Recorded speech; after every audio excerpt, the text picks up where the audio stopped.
It's easy to think of art as just objects in a museum, right? But what if I told you it's actually one long, really weird conversation where ideas get passed down, twisted around, and totally reborn? We're going to jump right into one of those conversations today. Okay, so look at these two. On the left, you've got this super dreamlike, almost nightmarish painting from 1938.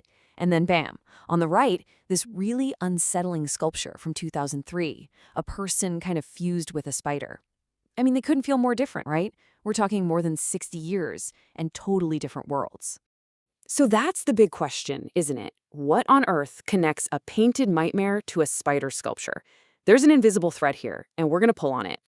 All right, to even begin to solve this puzzle, we have to go back. We need to understand the world that even allowed art like this to exist in the first place. So, yeah, let's wind the clock back. So, around the 1880s, something huge happened in the art world.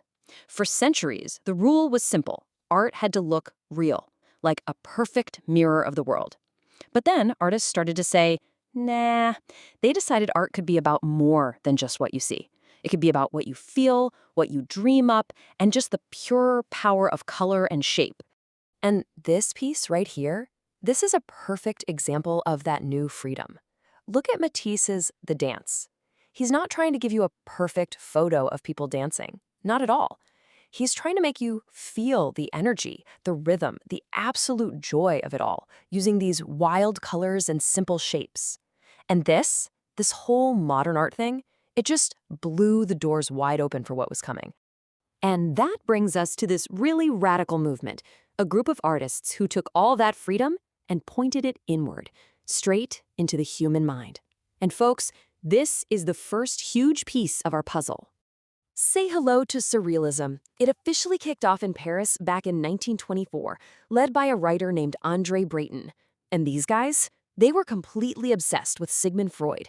Their whole goal was to crack open the subconscious mind. They wanted to make art straight from dreams, from weird fantasies, from pure, unfiltered imagination. What these artists were trying to do was pretty incredible when you think about it. They wanted to paint the invisible. Just look at this portrait by Max Ernst. You see those weird shapes kind of peeling away from her head? That's not just for looks. That's a literal attempt to show you what's going on inside her mind, that mysterious, hidden world. One of their favorite tricks was to just smash two totally random things together to get a reaction out of you. A perfect example is this piece by Marat Oppenheim. It's a teacup, a saucer, and a spoon, all covered in fur. It's just weird, right? Kind of creepy, maybe a little funny. It just messes with your head. And that jolt, that feeling of, that was the point. It was meant to short-circuit your logical brain and tap right into your subconscious. I mean, to get around their own logical brains, they even invented games. And their most famous one was this drawing game with the best, most wonderfully weird name ever, The Exquisite Corpse. Okay, so here's how you play.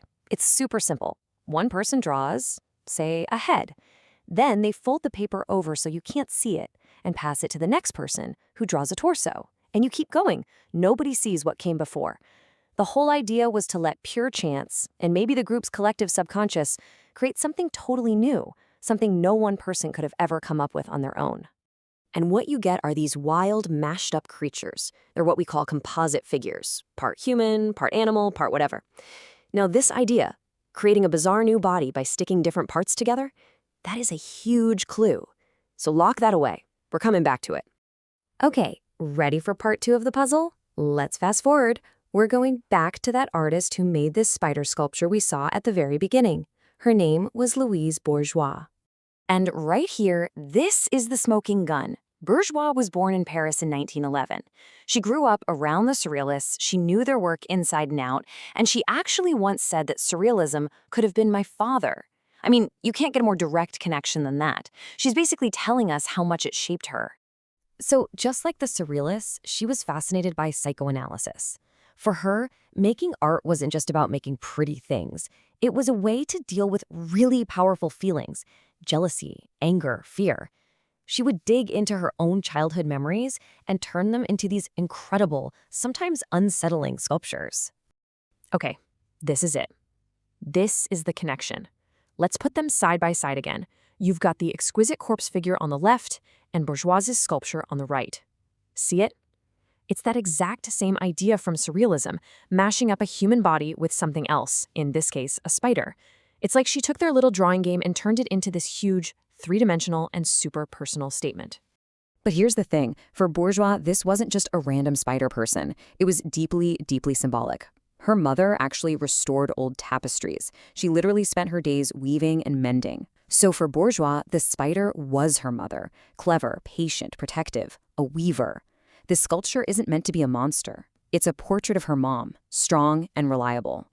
And you see this stuff all through her work. Take this piece, one of her cells.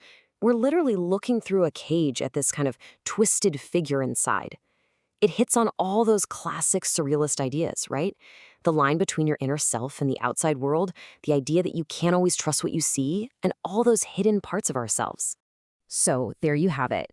We've connected the dots, from a painting in the 1930s all the way to a sculpture in 2003. But so what? What's the big takeaway here? It's this, and it's really important. Art movements, they don't just pop up and then fade away into a history book. They're more like an explosion of ideas.